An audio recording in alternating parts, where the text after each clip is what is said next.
All right, I believe this was day 6 in the morning after Tropical Storm Hillary, and I was able to harvest the several hundred gallons of rainwater that I was able to catch with this tarp, and I wanted to be able to fold it up and get it squared away and put in the shade as soon as possible to avoid overexposure to the sun and potential damage from critters like coyotes and squirrels and whatnot. So the only thing that's different about any other normal time when I would be doing this process is that I'm huffing and puffing and I'm using my left leg almost as a crutch because of how much heat illness I'm suffering at this point.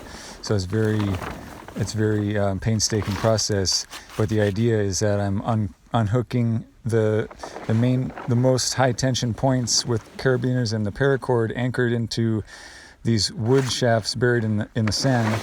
And then once a couple of those come out, all the rest of them get pretty loose and I can just pop them off more easily and start folding them up.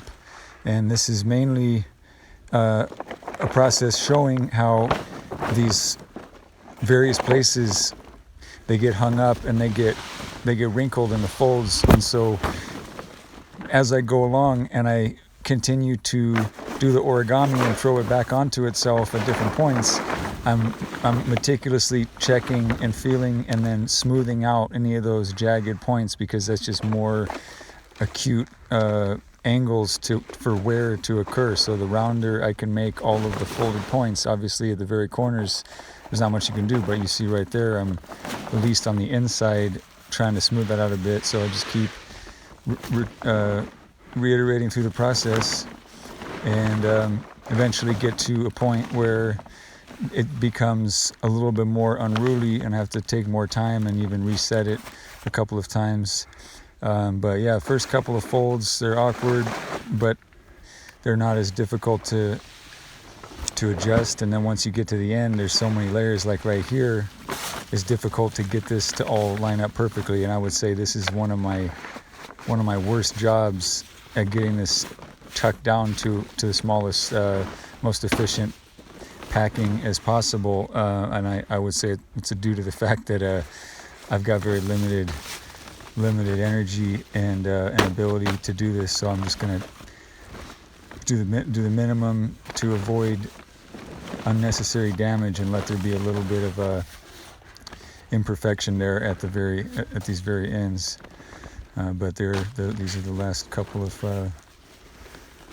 folds. A little finicky here at the end. I've done better than that, but I'm gonna live with it this time.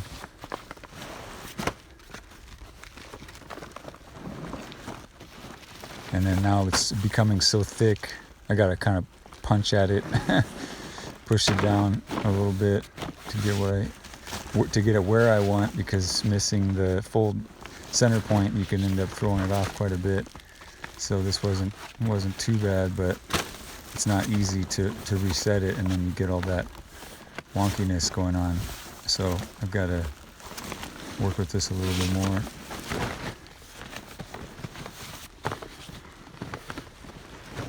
But yeah, I don't know what the manufacturer or the real professional Tarp pro type people would recommend, but for me this is good care and maintenance best practice. Keep it out of the sun, keep it in the shade, fold it up, and then I'm gonna lift it up onto my forearm and march with it over to where it's gonna be staged for the next deployment into the rainwater collection pond pits. And it's the other one is still in place in the second pond that's up and running, and so this is strategically placed in between both of them.